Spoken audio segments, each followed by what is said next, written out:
Selamat pagi semuanya. Jadi di sini kita sedang berada di Katedral Jakarta, yang dimana katedralnya adalah salah satu rumah ibadah untuk umat Katolik, dan Katolik ini adalah salah satu agama minoritas yang ada di Indonesia.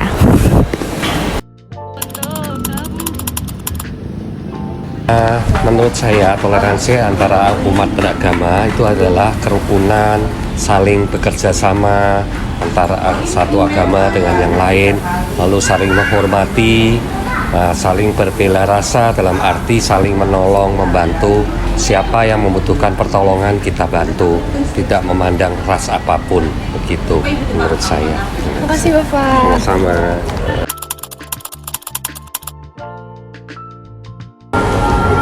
Sebenarnya kalau menurut aku intoleran itu tergantung dari balik lagi ke masing-masing ya. Tapi mungkin ya menurut aku ada arogansi tertentu khusus gitu loh. Ketika kamu menjadi seseorang atau bagian dari yang lebih dominan, kadang kamu tuh punya, aku rasa ya menurut aku, kita jadi punya arogansi atau menganggap karena aku paling berpengaruh di sini, aku bagian dari yang paling besar di sini, kayak dia kayak jadi merasa punya hak untuk bersikap semena-mena. Tapi di satu sisi aku rasa ada part biasanya orang itu kalau nggak kenal akan sesuatu, dia jadi lebih mudah membenci atau tidak punya empati akan orang lain. Jadi menurut aku rasa-rasanya karena kamu nggak tahu atau kamu nggak paham mengenai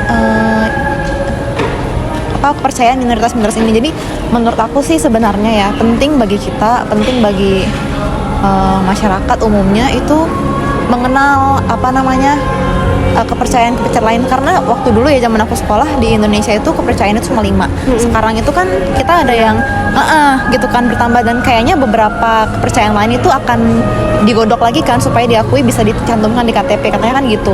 Jadi menurut aku penting juga nih kita tuh selalu dikasih tahu, karena gini, ternyata orang itu masih banyak yang tahu kepercayaan Indonesia cuma 5. Ya kan 6 itu mereka banyak yang nggak tahu, dan kepercayaan lain yang akan dicoba dimasukin tuh orang juga nggak tahu. Kalau misalkan kita nggak mungkin sekedar tahu atau mungkin punya temen yang bagian dari part yang kecil ini, kita jadinya kurang aware dan kurang empati sama orang lain. Menurut aku sih kayak gitu. Jadi mungkin harusnya ya dengan media sosial yang sekarang banyak banget nih berkembang masif gitu ya, bagian dari Kementerian Keagamaan atau apalah itu harusnya mensosialisasikan juga gitu kan ya, by influencer lah atau tayangan-tayangan di YouTube yang menarik lah atau bagaimanapun ya, maksudnya supaya orang itu aware. Karena ketika orang itu lebih aware akan sesuatu, dia lebih peduli.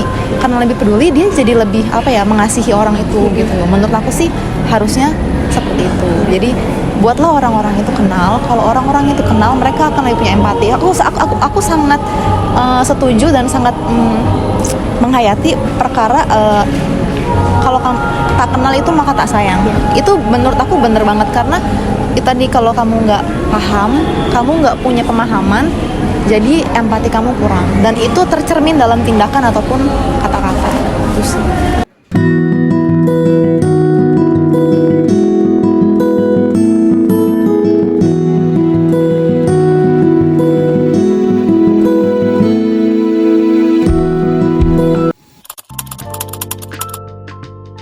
Bapak, Ya. kan di sini ada Porta Santa ya. Iya betul. Di sini Porta Santanya tuh ngapain aja? Kalau untuk Porta Santa adalah maksudnya adalah peziarah. Peziarah di umat Katolik itu ada namanya tahun jubileum, yang mana diadakan dalam kurun waktu 25 tahun sekali. Yang dilakukan dalam Porta Santa itu adalah untuk berdoa di tahun jubileum ini. Lalu doanya juga sudah ada, kita juga doa tahun jubileum, lalu doa untuk intensi Bapak Paus kita yaitu Bapak Paus Leo ke-14. Lalu ada doa-doa yang lain seperti doa Bapa Kami, Salam Maria, kemudian kemuliaan, seperti itu. Dan ini Porta Santa ini dikunjungi dari berbagai wilayah paroki Gereja Katolik khususnya. Ada 9 dekanat paroki yang wajib dikunjungi, mulai dari Jakarta Pusat, Jakarta Timur, Jakarta Utara, Selatan, sampai Tangerang dan Bekasi. Begitu. Iya. Baik Bapak, terima kasih. Nah, teman-teman, jadi semua agama itu indah dan semua agama itu benar. Jadi tidak ada agama yang salah dan jangan merasa agama kalian sendiri itu yang paling benar dan toleransilah karena semua agama itu mengajarkan yang benar. Terima kasih.